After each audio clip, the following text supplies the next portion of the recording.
Ration card download कसं करायचं, ration कार्डवरती नाव add किंवा कमी कसं करायचं, यासोबतच रेशन कार्ड ट्रान्सफर करण्याची नेमकं पद्धत काय याची सविस्तर माहिती याच्या या व्हिडिओतून आपण जाणून घेणार आहोत. नमस्कार, मी सलमान शेख आणि आपण पाहताय कामाची गोष्ट क्रमांक 14 ABP माझावर. सर्वात आधी तुम्हाला गुगलच्या प्ले स्टोअरवरती जायचं आहे आणि ते सर्च करायचं आहे मेरा रेशन 2.0. हा केंद्र सरकारचा नवीन ॲप्लिकेशन आहे. हा इन्स्टॉल करून घ्यायचा आहे. आता ॲप इन्स्टॉल झालेलं आहे, आपण त्याला ओपन करूया.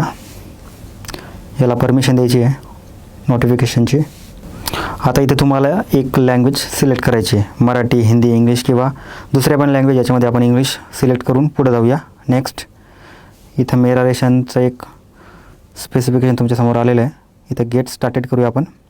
आता इथे तुम्हाला आधार कार्ड नंबर टाकायचा आहे. आता मी इथं माझा आधार कार्ड नंबर टाकून तुम्हाला दाखवतो आहे. आता तुम्हाला इथं खाली कॅप्चा कोड भरायचा आहे. आता इथे तुम्हाला खाली लॉग इन विथ OTP यावरती क्लिक करायचं आहे. आता तुमच्या मोबाईल नंबरवरती एक OTP येईल. तो OTP इथे टाकायचा आहे आणि व्हेरीफाय या बटनावरती क्लिक करायचं आहे. इथं OTP व्हेरीफाय सक्सेसफुली असा आला असेल, यावरती ओके करा. आता तुम्हाला इथं एक एमपिन क्रिएट करायचा आहे. तर क्रिएट एमपिन यावरती क्लिक करून आपण 4 अंकी एमपिन सेट करू शकतो. आता इथं मी एमपिन टाकतो आहे. एमपिन टाकल्यावरती इथे तुम्हाला नेक्स्ट म्हणायचं आहे. आता पुन्हा इथं रीएंटर एमपिन. आता क्रिएट एमपिन यावरती क्लिक करा. आता तुम्हाला या ॲप्लिकेशनला लोकेशनची परवानगी द्यायची आहे, त्याच्यामुळे इथं आपण त्याला परवानगी देऊया. आता तुमच्यासमोर तुमच्या कुटुंबाचा डिजिटल रेशन कार्ड आला असेल. यावरती तुम्ही क्लिक करून पाठीमागची बाजू म्हणजे तुमच्या कुटुंबामध्ये किती सदस्य आहे याची माहिती तुम्हाला मिळेल. किंवा तुम्हाला समोरून जर रेशन कार्ड पाहिजे असेल तर हा तुमचा रेशन कार्ड नंबर आहे. तुमचा फॅमिली मेंबर कोण आहे, फॅमिली हेड कोण आहे, तुमचा ॲड्रेस वगैरे सगळं याच्यामध्ये लिहिलेलं आहे. आता तुम्हाला जर याला डाउनलोड करायचं असेल तर इथे तुम्हाला सिम्पल डाउनलोड बटनावरती क्लिक करायचं आहे. आता तुमचं हे बघा, आता PDF रेशन कार्ड डाउनलोड झालं असेल. हे बघा इथं किती मेंबर आहे, त्यांचे आधार कार्ड नंबर, फॅमिली मेंबर वगैरे हे रेशन कार्ड डाउनलोड झाला. आता यासोबत आता तुम्हाला फॅमिली मेंबर किती आहे मॅनेज करायचं असेल, समजा फॉर एक्झाम्पल हा आता माझं रेशन कार्ड आहे, याच्यावरती आपण एडिट करू शकतो. अपडेट इथं येस बटन दाबायचं आहे. इथं आपण अपडेट करू शकतो.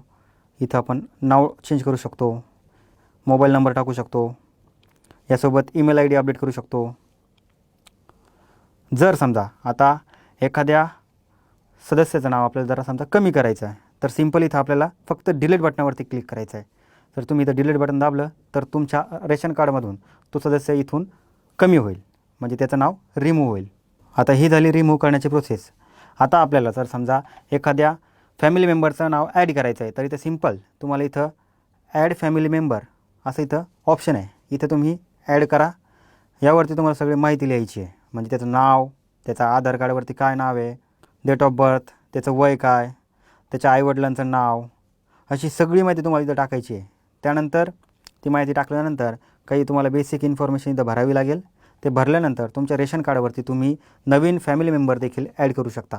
यासोबत समजा तुम्हाला रेशन कार्ड जर ट्रान्सफर करायचं आहे तर खाली तुम्हाला इथं एक ऑप्शन आहे ट्रान्सफर रेशन कार्ड. इथं जायचं आहे. त्यानंतर तुम्हाला इथं समजा फॉर एक्झाम्पल आता मी औरंगाबाद म्हणजे छत्रपती संभाजीनगरमध्ये माझं रेशन कार्ड आहे. जर मला समजा चेंज करायचं आहे तर इथं तुम्हाला सिटी सिलेक्ट करायची आहे, समजा पुणे.